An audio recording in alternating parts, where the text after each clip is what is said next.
अगर आपने अभी तक हमारे चैनल को सब्सक्राइब नहीं किया है तो कर लीजिए, ताकि आने वाली सभी कहानियाँ आपको आसानी से मिल सकें। चलिए बढ़ते हैं अपनी कहानी की तरफ। हेलो दोस्तों, मेरा नाम महेश है और मेरे साथ एक खौफनाक घटना घटी थी। मैं अपनी बीवी के साथ शहर में रहता था और हम दोनों एक ही कंपनी में जॉब किया करते थे। मेरी लव मैरिज हुई थी और हम दोनों हाल ही में शादी किए थे। एक दिन की बात है, मुझे पता चला कि मेरी माँ की तबीयत बहुत ख़राब है और पापा ने मुझे फ़ोन करके बोला था कि तेरी माँ तुझे बहुत याद कर रही है, इसलिए तू जल्दी से आ जा। मैं और मेरी बीवी उसी रात अपने गांव के लिए निकल पड़े। अभी हम शहर से कुछ दूर ही आए थे कि मेरी बीवी बोली, मुझे आज थोड़ा डर लग रहा है, क्यों ना हम कल सुबह चलें।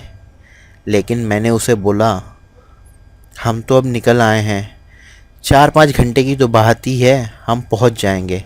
वो मेरी बात मान गई। हम दोनों अपनी कार से गांव के लिए निकल पड़े थे।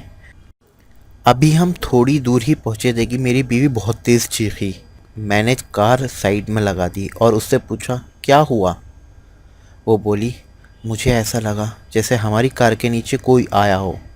मैं कार से उतरकर सड़क के चारों तरफ देखने लगा, लेकिन सड़क पर कोई नहीं दिखा। चारों तरफ अंधेरा और सन्नाटा भरा हुआ था। फिर मैं अपनी कार में आगे आगे बैठ गया और मैं अपनी कार को आगे बढ़ाने लगा और मैंने अपने घर पर भी फ़ोन कर दिया था कि हम कुछ देर में अपने गांव पहुंच जाएंगे।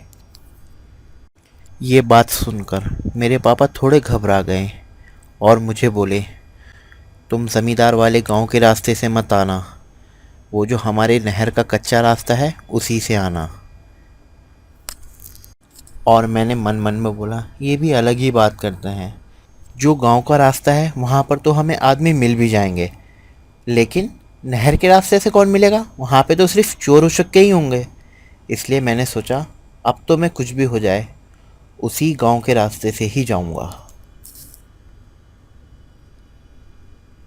मैंने उनकी बात नहीं सुनी और मैं अपने गांव से और मैं उसी रास्ते पर चलने लगा। थोड़ी दूर जाकर हमने एक ढाबे पर कार रोकी और वहाँ पर खाना पीना खाया और वहाँ से निकल गए। और हम कुछ देर कार चलाकर उसी ज़मींदार के गांव के सामने थे। तभी हमारी गाड़ी के सामने इतनी सारी बकरियों का झुंड आ गया था कि मैंने गाड़ी रोक दी। उन बकरियों को अपनी गाड़ी के सामने से हटाने लगा।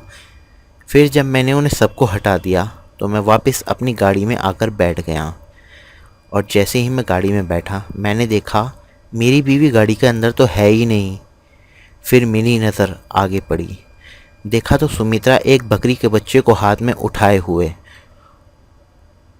उस गांव के अंदर जा रही है। मैं जल्दी से गाड़ी से उतरा और उसके पीछे आवाज़ लगाते हुए भागते जा रहा था। वो गांव के अंदर जा चुकी थी। जैसे ही मैं उस गांव के अंदर पहुंचा, मैंने देखा सुमित्रा तो मुझे कहीं भी दिखाई नहीं दे रही थी और ना ही कोई एक भी बकरियां थी। फिर क्या था, मैं उसे आवाज़ दे देकर चारों तरफ ढूंढने लगा और मैंने अपने घर पर फ़ोन कर कर सारी बात बता दी थी। मेरे घर वाले फ़ोन पर ही मुझ पर गुस्सा कर रहे थे। जब मैं उस गांव के बीच में पहुंचा तो मैंने देखा चारों तरफ अंधेरा है और सुमित्रा एक बरगद के पेड़ के ऊपर बैठी हुई है। मैंने उससे बोला, ये क्या पागलपन है, नीचे आओ, घर नहीं चलना है क्या। वो एक भयानक आवाज़ में बोली, तुम अपनी सुमित्रा को भूल जाओ, क्योंकि अब ये शरीर मेरा है और मुझे इसके अंदर बहुत मज़ा आ रहा है। और अगर तुम मेरी बात नहीं माने तो मैं भी तुम्हें सुमित्रा के पास भेज दूंगी। तभी उसने उस बरगद की एक बड़ी सी डाली तोड़कर मेरे ऊपर दे मारा, जिससे मैं काफ़ी ज़ख्मी हो गया और मेरे सर से काफ़ी खून बह रहा था। और वो मेरे ऊपर चढ़कर बैठ गई। उसके मुंह से कीड़े निकल रहे थे और उसने वो कीड़े मेरे मुंह में डाल दिए। मैं उसे अपने आप से छुटाकर वहाँ खड़े होकर उल्टी कर रहा था कि उसने फिर से मुझे उठाकर पटक दिया और मैं वहाँ पर ज़मीन पर पड़ा था। वो किसी जानवर की तरह मेरे ऊपर चढ़ती हुई आई और मेरे मुंह के सामने आई, मुंह से मुंह मिलाकर बोली, तुझे सुमित्रा से मिलना है ना, आ तुझे सुमित्रा से मिलाती हूँ। फिर क्या था, मुझे सुमित्रा की आवाज़ आई। वो दर्द से भरी हुई आवाज़ सुमित्रा की रोने की थी, जैसे वो दर्द से रो रही हो। अचानक से फिर से वही चुड़ैल आ गई और मुझे उसकी आंखों से खून टपकता हुआ दिखाई देने लगा था। तभी मैंने उसे अपने ऊपर से धक्का दिया और मैं वहाँ से भाग खड़ा हुआ। वो हवा में उड़ते हुए मेरे पीछे आ रही थी। तभी वहाँ पर एक जीप आकर रुकी और उसमें एक साधु महाराज थे और कुछ मेरे गांव के लोग। तभी साधु महाराज ने उसके चारों तरफ एक घेरा सा बना दिया।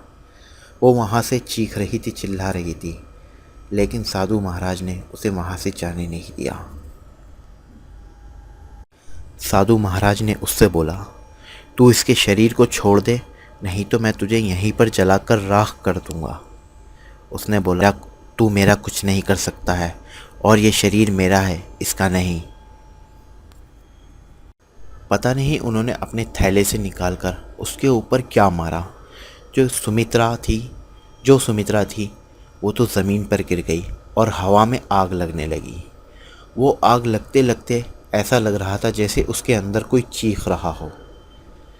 और हम सब वहाँ से अपने घर आ गए। सुमित्रा को भी 2-4 दिन बाद होश आया था। मेरे बापू ने और साधु महाराज ने सुमित्रा को कुछ बताने से मना कर दिया था और मेरी तबीयत भी उस टाइम कुछ ठीक हो गई थी। लेकिन उस दिन मुझे सबसे ज़्यादा डांट पड़ी थी, क्योंकि आज तक मेरे बाप ने मुझे डांटा नहीं था।